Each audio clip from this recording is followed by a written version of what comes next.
We find that the national security argument is unanswerable. You go in to deal with a congressman, a senator, you make the national security argument and you say, and the only answer is, yeah, but it's difficult, and this lobby from Company X was here an hour ago and they told us it'll cost them money. That's basically the way almost all of our conversations go. So we're in a powerful position, and I think we have a good group that can make the national security argument. We've had great success with it, and we find a great deal of resonance in the on Capitol Hill. It really is a case of beating down the special interests one at a time. I've had some rich discussions with car manufacturers in which they talk about consumer choice, and I talk about dead and dying soldiers and Marines in the Middle East, and how do you figure that into the price of your car. And so we get beyond that pretty quickly. So we have an unanswerable argument. It's really a case of working through the entrenched special interest groups who have a big stake in the current system, who will have to change, potentially lose money. And it is the existing groups that are always the most powerful in Washington. It is no one quite realizes that all of those was a group with potential that wasn't part of the system when they first got started, and our job is to keep things moving so people like Shai and others can form the new companies that will provide the jobs, make the money, and provide the security that we need. So we're working our way through that now. So what about the future? Over the course of the last few months, we've run the numbers again to determine what should be done and what can be done. And in about 2 weeks, we'll be coming out with our updated report from the one that we issued December of 2006 that we've had some luck implementing a pretty good major part of. The math has not changed that much. The oil that we import, the dependence on overseas areas, the bad things it does for us, the key role of the transportation sector, which consumes 70% of that of all of the oil that we use in this country. Oil fields have not moved yet, so we still have a fuel efficiency component. As you know, the bill that we now have mandates a 35 mile per gallon fleet standard by 2020, which is certainly well within the realm of current technology, not even factoring in hybrids and the electric cars that you all are talking about. We want to extend that goal, take it down further, not lose momentum the way we did in the late 1980s when we sort of we almost broke our arms patting ourselves on the back, lost focus, and started going the wrong direction. So we want to extend that 2020 time another 4% more or less per year by 2030. Keep the momentum going, and keep that key component alive.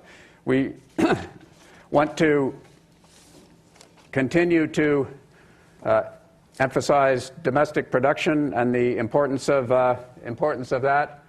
It's true that it's not going to solve the entire problem. We can't drill our way out of this problem. It's also true that 2 or 3 million more barrels per day produced in this country makes a difference, and we should be adding that to the difference that we can make from the other components of a comprehensive program in order to reduce this oil intensity, which is so important to us. So you will find us continuing to push for opening up more areas for domestic production, but again, emphasize doing it safely, as we know how to do, and having a good, tough regulatory inspection regime, as we do in other dangerous activities that can potentially harm the greater good or the environment, and keep that component of our policy going as well. And then, and Steve mentioned it, new for us in a recommendation will be the electrification of the transportation grid. All the things that you all have been talking about yesterday and today that I've heard part of, we will be pushing to help create the congressional and presidential executive branch climate so that those sorts of things can can happen. The figures, of course, are breathtaking in terms of the substitution that could be done. It's wonderful to hear people who are actively involved in it. When you sort of take a step back from the policy to the policy point of view, you're worried about creating the right environment. You're worried about speed. You're worried about not overdriving so that you jeopardize the good things that can be done by reaching all the way for what could be done if you really were able to, if politics were no bar, which it always is. So you will find us advocating smarter government R&D expenditures and management. I think it's been a lesson to all of us, the just terrible job of managing the carbon sequestration research and development that has been done. Here is something that is widely acknowledged as the key to cleaning up the coal electrical generation. It would make a huge difference. A bunch of money put into it by the Department of Energy. Pork barrel politics taken over, so a number of small projects being done throughout the country. When these projects run into problems, as they always do, one of them needed to be chosen to put some more money into to see if you could really do it. Wasn't possible due to the R&D management structure that we had. And right now, we really don't know if we can sequester carbon on an economical, widespread scale that we would have to do to make the difference that needs to be done or not.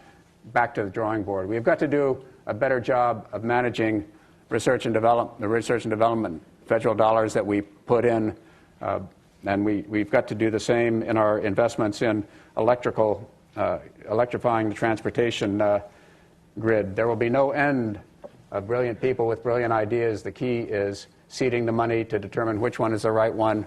Once you figure that out, putting enough money in that can become commercially viable, and then making the transition. And that has to be done by smart people who can deal with the politics but can get the right thing done. So a good research and development management structure is going to be key to doing this. The the electrical infrastructure grid itself, as those of us who have been close to the Northeast have learned, is no thing of beauty itself. And when you talk to some of the grid operators and you hear about some of the things that almost happened but didn't quite, it really curls your hair.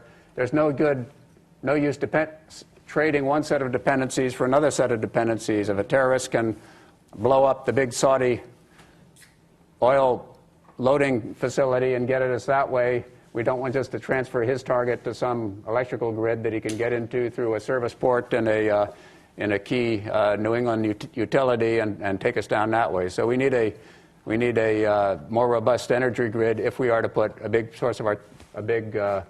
weight of our transportation sector on it, and it's a good idea to do anyhow. So we will be putting our shoulder to the wheel of electrifying the transportation sector, but I think you will see us in the Securing America's Future Energy continue to push a comprehensive program because of the timelines and the scale and the comprehensiveness of it. Our analysis leads us to believe that electrifying the transportation sector is something that will probably, if we do it well and do it practically and put a pretty big effort on it, is something that will fare into these other initiatives by raising oil-fired car efficiency standards, by increasing domestic production, and we're talking about something that by, not 2030, but maybe 2050, can get our energy intensity down to those really low levels in which we have a tremendous, in which importing petroleum products from foreign places just is not a factor of the salience that it is now, does not drive us to the unnatural acts in the national security arena that we've already had to do and that we could do much worse in the future.